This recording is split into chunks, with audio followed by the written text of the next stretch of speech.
Saya Yudhistira Setiawan. Saya sekarang menjabat sebagai Vice President Corporate Legal and Litigation dari PT Pengembangan Pariwisata Indonesia Persero atau yang dikenal dengan Indonesia Tourism Development Corporation. Apa sih yang diperlukan oleh seorang sarjana hukum ketika akan melamar menjadi seorang in-house counsel? Ada sejumlah hal yang perlu diperhatikan oleh lulusan sarjana hukum atau lulusan fakultas hukum ketika akan melamar menjadi seorang in-house counsel. Yang pertama tentunya adalah calon ataupun sarjana hukum tersebut sudah punya keterampilan. Artinya sudah punya keterampilan itu dia paham tentang peraturan-peraturan yang ada di Indonesia, khususnya terkait dengan hukum perusahaan. Karena kita kan kalau bicara in-house counsel, berarti itu akan menjadi seorang penasihat hukum di dalam internal perusahaan. Hal pertama yang harus diketahui adalah mengetahui dengan baik atau menguasai dengan baik undang-undang mengenai perseroan terbatas. Itu modal utamanya dulu. Sebagai dasar kita berpijak ketika akan menjadi seorang in-house counsel. Tetapi dalam kenyataannya, seorang in-house counsel itu juga dituntut memiliki wawasan yang luas tentang dunia hukum itu sendiri. Artinya, nanti pada saat sudah terjun ke dalam sebuah perusahaan, dia pasti akan dihadapkan oleh permasalahan dari perusahaan tersebut, dari mulai hulu sampai ke hilir. Kenapa saya bilang begitu? Hulu ke hilir itu artinya, ketika perusahaan akan membuat atau mengadakan suatu kegiatan usaha, ataupun suatu kerjasama atau suatu inovasi, hal itu akan sangat tergantung dari apakah kegiatan tersebut ada aturan hukumnya atau tidak.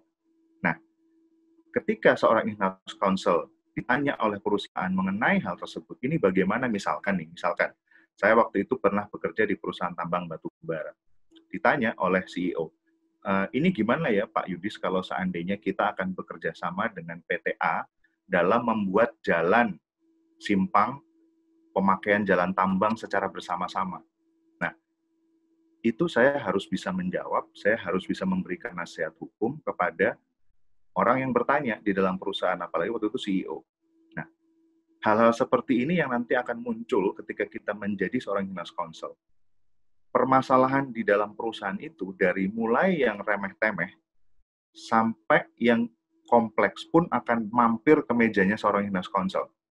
Jadi, pengetahuan tentang hukum itu sangat diperlukan. Artinya, wawasan kita sebagai seorang sarjana hukum harus terus bertambah, harus terus diasah seiring dengan perkembangan zaman. Jadi tidak hanya melulu tadi saya sampaikan hukum perusahaan saja, tetapi kita juga harus melihat misalkan, teman-teman ada yang berminat masuk ke sebuah perusahaan pertambangan atau perusahaan yang bergerak di bidang pabrik pembuatan spare part atau misalkan perusahaan pembangkit tenaga listrik. Ketika teman-teman sudah mengincar perusahaan ini, pada saat akan melamar, itu cari tahu dulu perusahaan ini bergerak di bidang apa. Lalu kemudian core bisnisnya apa. Kira-kira ada isu apa di dalam websitenya, kalau dia punya website, yang sedang mengemuka di perusahaan itu. Jadi teman-teman sebelum mendaftar ke perusahaan tersebut sebagai in-house counsel, teman-teman harus pandai-pandai, pintar-pintar mencari tahu informasi mengenai perusahaan tersebut, dan paling tidak melihat secara ketentuan, oh perusahaan ini bergerak di bidang pertambangan. Berarti aturan-aturan yang relevan dengan perusahaan ini adalah misalkan ya hukum pertambangan, ya kan, undang-undang mineral dan batu bara misalkan, lalu kemudian peraturan-peraturan terkait lainnya atau peraturan-peraturan pelaksana dari undang-undang minerba tersebut. Lalu kemudian kalau kita bergerak di bidang, kita melamar di perusahaan yang bergerak di bidang otomotif misalkan, kita juga harus lihat, oh perusahaan ini bergerak di bidang otomotif, apa yang menjadi critical point dari perusahaan ini, misalkan untuk mendatangkan spare part, importasinya bagaimana, lalu kemudian aturan pembuatan perusahaan otomotif itu apakah sudah dilalui dengan benar, misalkan seperti itu. Nah, ini yang modal awal ketika kita akan melamar menjadi in-house counsel adalah kita harus punya yang namanya pengetahuan hukum dan keterampilan hukum. Tidak perlu harus sampai detail karena seorang fresh graduate itu pasti akan dalam tanda petik dimengerti bahwa teman-teman ini masih fresh graduate, jadi perusahaan juga tentunya ketika akan menerima teman-teman sebagai fresh graduate, mereka tidak melulu melihat bahwa oh, nah ini pinter ataupun orang ini pinter dari sisi hukum, tetapi juga mereka pasti akan melihat apakah teman-teman ini bisa bekerja. Nah, kita masuk ke yang poin kedua. Kalau tadi yang pertama ada keterampilan hukum ataupun pengetahuan hukum, kita masuk yang kedua. Kita harus punya yang namanya interpersonal skill. Interpersonal skill itu adalah bagaimana kita menjadi orang yang dapat dilihat oleh sebuah perusahaan bahwa kita adalah orang yang mampu bekerja. Saya bisa katakan bahwa saya seringkali mengalami bidat yang akan masuk ke dalam tim saya, mereka pinter-pinter, lulusan universitas ternama, pinter banget. Tetapi mereka tidak bisa bekerja. Mereka kelihatan kalau gini, perusahaan itu punya, nggak tahu bagaimana ya, perusahaan itu punya skill untuk bisa melihat orang ini bisa bekerja apa enggak. Believe it or not. Jadi ketika teman-teman datang, ya kan, di interview, kelihatan teman-teman pinter, tapi bisa terlihat di sana dengan interpersonal skill yang teman-teman bawakan, itu perusahaan bisa melihat, oh orang ini bisa bekerja, orang ini nggak bisa bekerja. Itu biasanya mereka akan tahu. Nah, apa yang dikatakan orang itu bisa bekerja atau tidak, yaitu adalah kita punya kemauan untuk belajar. Tidak mungkin seorang fresh graduate diharapkan tahu semuanya. Enggak. Justru yang dilihat adalah apakah kita ini bisa belajar atau tidak.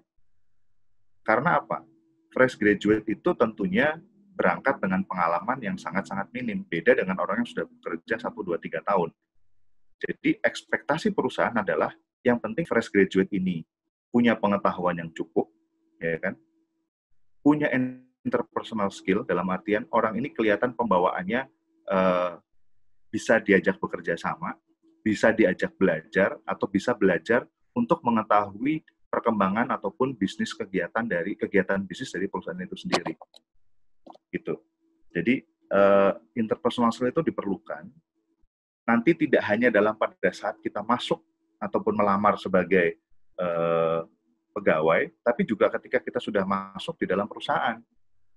Kenapa? Karena interpersonal skill itu menyangkut mengenai komunikasi. Komunikasi kita atau skill komunikasi kita sebagai in-house counsel itu sangat diperlukan. Kenapa?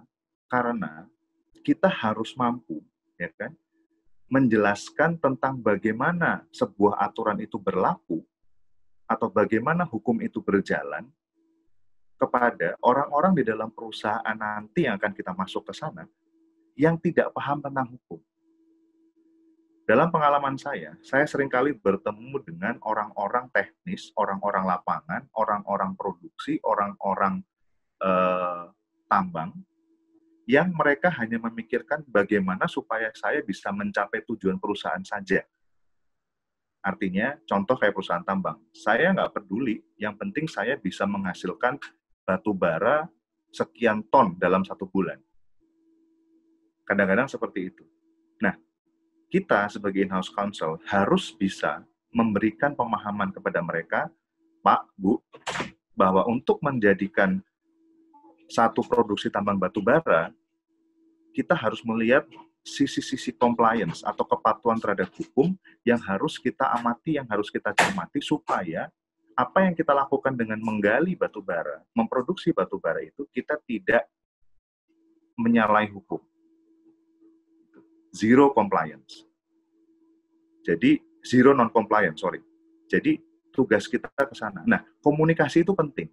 Pentingnya adalah karena kita sebagai in-house counsel dituntut untuk bisa memberikan pemahaman dengan bahasa yang mereka sangat bisa dipahami, yang mereka bisa pahami dengan sederhana. Kadang-kadang kalau kita ketemu dengan orang-orang yang ada di lapangan, orang-orang di bagian produksi, orang-orang di pekerja-pekerja yang ada di tambang misalkan, mereka sangat sulit untuk bisa menerima bahasa-bahasa yang sifatnya legalistic language. Ingat bahwa mereka itu adalah orang-orang yang tidak paham hukum. Sehingga apa yang kita lakukan dengan komunikasi itu adalah bagaimana kita menerjemahkan sebuah peraturan agar mereka bisa paham dengan bahasa yang sederhana. Selain dengan komunikasi dengan bahasa yang dapat diterima oleh unsur-unsur lain di dalam perusahaan, pendekatan secara personal juga penting. Masuk ke dalam interpersonal tadi. Contohnya simpel. Mungkin teman-teman kalau melihat logat saya, teman-teman sudah bisa memastikan bahwa saya pasti orang Jawa. Ya, saya orang Jawa. Jadi, ketika kita berhadapan dengan orang di dalam perusahaan, dan mereka akan kita berikan pemahaman, kadang-kadang pendekatan personal secara kebudayaan atau kedarahan itu juga penting. Misalkan, saya tahu bahwa dia ini orang Jawa, misalkan. Mohon maaf ya. Tapi begitu saya kasih pemahaman, kok agak susah ya, dengan bahasa yang sederhana ataupun dengan bahasa yang menurut saya sudah tepat gitu. Nah, selanjutnya saya harus switch pola pendekatan. Yang tadinya pendekatan normal biasa, saya switch ke pendekatan kedaerahan. Saya ngobrol sama dia dengan bahasa Jawa, supaya bisa masuk ke sana. Ini penting. Nah, hal seperti ini yang tadi saya maksud dengan interpersonal skill. Nanti bisa kita elaborate lagi kalau teman-teman ada yang akan bertanya ya. Lalu yang ketiga adalah kita harus punya kemampuan analisa. Sebagai seorang sarjana hukum, sebagai seorang lulusan fakultas hukum, teman-teman tentunya sudah banyak melalui proses perkuliahan di mana teman-teman pasti diminta untuk menganalisa suatu kasus, suatu soal dalam ujian-ujian. Nah, disitulah tonggak awal kita sebagai seorang sarjana hukum itu memiliki skill menganalisa sesuatu. Analisanya terhadap apa? Analisa terhadap resiko yang dihadapi oleh perusahaan. Apabila misalkan perusahaan ini akan melakukan suatu aktivitas, tetapi aktivitas ini menurut kita akan sangat tidak baik bagi perusahaan kalau perusahaan meneruskan aktivitas tersebut karena ada peraturan-peraturan yang dilewati misalkan. Sanksinya apa? Resikonya apa? Apakah perusahaan itu akan terpapar dalam satu permasalahan hukum, ataukah perusahaan itu akan menemui misalkan tuntutan hukum atau gugatan dari pihak lain yang akan kita ajak kerjasama misalnya. Nah, di sini teman-teman harus bisa menganalisa itu. Sampai sejauh mana resiko itu akan akan dihadapi oleh perusahaan, dan bagaimana mitigasi resikonya. Analisa tadi gunanya adalah supaya kita bisa menentukan kalau ada risiko A, risiko B, risiko C, apa solusinya dari kita sebagai seorang in-house counsel. Kalau perusahaan milih tindakan A dengan risiko tertentu, kita harus cek, oh analisa kita risikonya adalah A, maka mitigasinya adalah apa. Kita harus tentukan itu. Juga dengan B. Kita tahu ada risiko B, perusahaan mau mengambil itu, opsi itu, kita harus cek mitigasinya sebaiknya apa. Jadi sebagai in-house counsel itu ketika memberikan pemahaman ataupun advice hukum kepada perusahaan, harus dilengkapi dengan analisa risiko dan mitigasinya. Supaya apa? Supaya para pengambil keputusan di perusahaan itu dapat menentukan mana yang terbaik bagi perusahaan. Nah, kemudian selain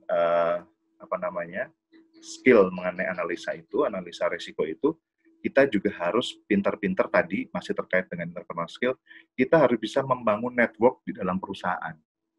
Bahwa kita harus punya interpersonal skill, kita harus punya hubungan baik dengan divisi lain, departemen lain, dan kita harus punya pemahaman yang baik tentang aturan hukum serta bisnis proses perusahaan. Nah, yang terakhir, tadi satu sebelum terakhir, dan sekarang yang terakhir.